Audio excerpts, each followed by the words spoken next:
好的，同学们好，我是七七个老师。今天呢，我们要继续学习 HSK 1级的词汇。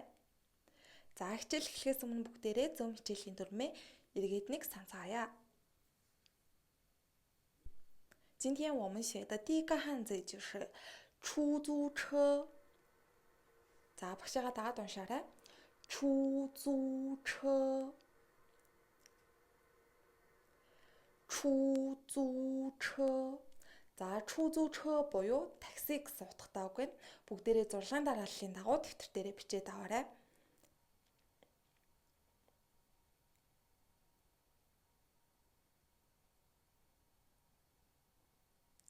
Жишээ үйлбэрийг харах юм бол 我坐出租车去饭店. 我坐出租车去饭店 буюу би хоолны газар руу таксигаар явна гэсэн утгатай үг байна.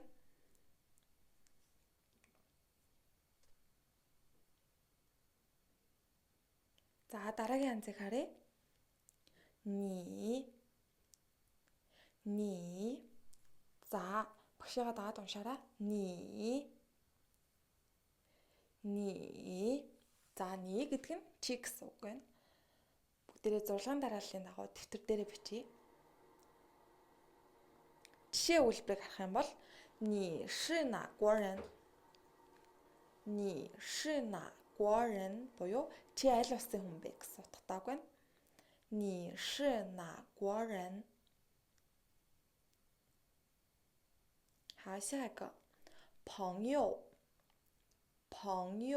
буюу найз гэсэн үг байна. За, багшаагаа дагаад уншаарай. 朋友. За, бүгдээрээ зурлагын дарааллын дагуу дэвтэр дээрээ бичээд аваарай. Жишээ үйлбэрийг харах юм бол 你的朋友来了吗?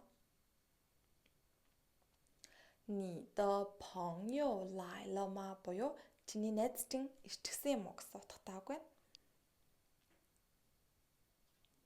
За, дараагийн ханц рен. За, рен буюу хүн гэсэн үг байна. Өмнөх хичээлээр бид Хятад улсын хүн, Монгол улсын хүн гэдэг ханцнуудыг үзсэн байгаа. За, доотлын жишээ үйлбэрийг харах юм бол 门口有很多人.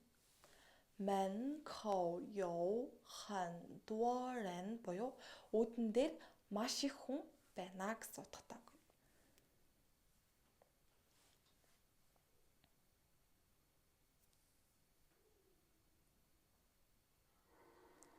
За, дараагийн ханцыг харъя.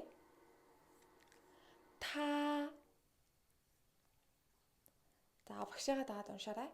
Та. За, та гэдэг нь тэр эрэгтэй гэсэн утгатай үг байна. Жишээ үйлбэрийг харах юм бол 他是我的同事. 他是我的同事. За, 同事гэдэг нь хамт ажилладаг хүнийг хэлнэ. За, тэгэхээр энэ өгүүлбэр нь тэр бол миний ажлын хамтрагч гэсэн утгатай үг байна. 他是我的同事. За, бүгдээрээ зурлагын дарааллын дагуу дэвтэр дээрээ бичээд аваарай.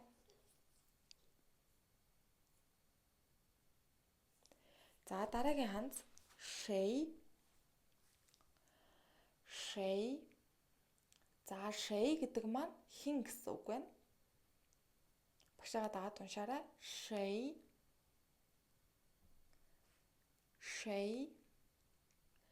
За, бүгдээрээ зурлагын дарааллын дагуу дэвтэр дээрээ бичиж авъя.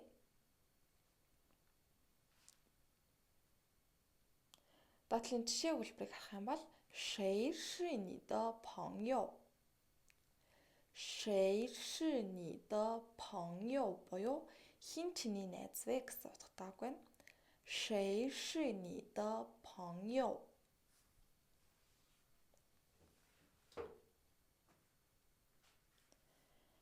За, одоо яах вэ гэхээр бүгдээрээ өнөөдрийн үзсэн шинэ ханцнуудаа ашиглаад дараах өгүүлбэрийг гүйцээж бичнэ. За, эхнийх нь 这是的电脑.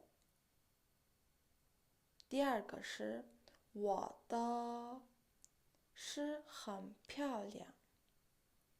За 3 дахь нь харах юм бол 的狗很可爱.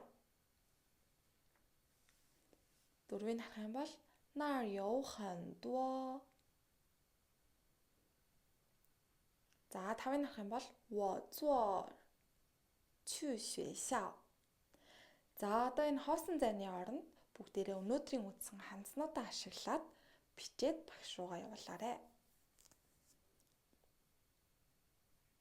Өнөөдрийн гэрийн даалгавар юу вэ гэхлээр өнөөдөр үздсэн хандсныхаа өгүүлбэр тус бүрийг 2 удаа хуулж бичнэ. 好，下课了，同学们再见。